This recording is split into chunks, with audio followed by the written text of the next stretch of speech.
আসলে কোনো এক সংগঠনের মাধ্যমে আসলে সকলের সুবিধাগুলি একত্রে সমাধান করা সম্ভব নয়। তাই আমরা অনুরোধ করব ইসলামী আন্দোলন বাংলাদেশ তাদের সামর্থ্য অনুযায়ী ইনশাআল্লাহ এদেশের গরিব দুঃখী মেহনতি মানুষের পাশে দাঁড়াবে। এবং আমাদের এই অনুরোধও থাকবে অত্র এলাকার বিত্তশালী যারা রয়েছেন, যারা বিত্তবান আছেন, যারা সমাজসেবী আছেন, যারা অন্তত রাজনীতিবিদ আছেন, অনুরোধ করব অন্তত এই অসহায় মানুষের পাশে আপনারা সবাই দাঁড়ান। আমরা যদি সবাই ঐক্যবদ্ধভাবে সবার পাশে দাঁড়াতে পারি, একটি মানুষও অভুক্ত থাকবে না, একজন মানুষও ক্ষুধার্ত থাকবে না। তো সেই হিসাবে আজকে আমরা সামান্য কিছু হাদিয়া, এটা ত্রাণ নয়, সামান্য কিছু হাদিয়া আপনাদের জন্য নিয়ে এসেছি। ওই হাদিয়াটুকু হয়তো আপনাদের কাছে আমাদের দায়িত্বশীলরা দিবেন। আর বাকি বিষয় হলো আপনাদের সুবিধা অসুবিধা ইনশাআল্লাহ ইসলামী আন্দোলনের যে ব্যানার রয়েছে, ইসলামী আন্দোলনের যে পীর সাহেব চরমনায় রয়েছে, বাংলাদেশ একটা নিরাপদ বাংলাদেশ আমরা তৈরি করতে চাই। পতিত স্বৈর শাসকের চেহারায় যদি বাংলাদেশে দ্বিতীয়বার কেউ আসতে চায়, এই দেশের মানুষ কাউকে আর বরদাস্ত করবে না। কারণ এই দেশের মানুষ বহুবার রক্ত দিয়েছে। ভারতবর্ষ থেকে পাকিস্তানকে উদ্ধার করার জন্য ওলামায়ে কেরাম সহ লক্ষ লক্ষ মানুষ জীবন দিয়েছে, ফাঁসির কাস্টে ঝুলেছে।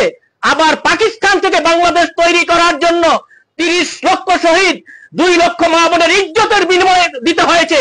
আবার 2024-এর 5ই আগস্ট আজকে বাংলাদেশের যুব সমাজ, ছাত্র সমাজ, জনতা, দেশের সাধারণ মানুষ রক্ত দিয়েছে। আমরা আর রক্ত দিতে চাই না।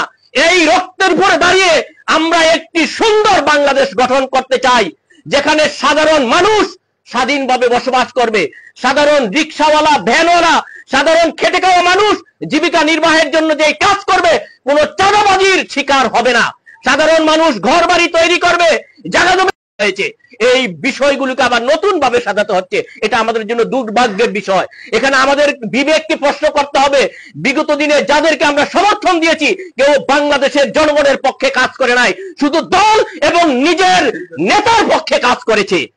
সাধারণ মানুষের কথা বিন্দু এসেছেন, সময়ের অভাবে হয়তো অনেকে কথা বলতে পারেন নাই, নামাজের যেহেতু আজান দিয়ে দিচ্ছে, আপনাদের সামনে ইনশাআল্লাহ বড় সড়ো প্রোগ্রাম করে ইনশাআল্লাহ আপনাদের কথা শুনবো এবং আমাদেরও কিছু প্রস্তাবনা আপনাদেরকে শোনাবো।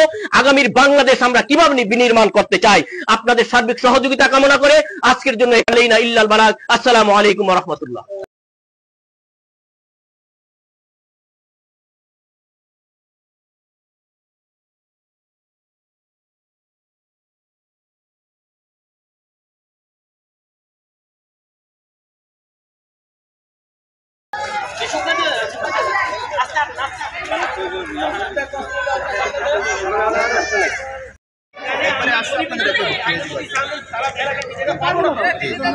আরেকটা বিষয় না, আমাদের যে ফ্রেন্ডের ভাই বোর দেখছিলেন, আর আমি সবসময় আমি ঘুরে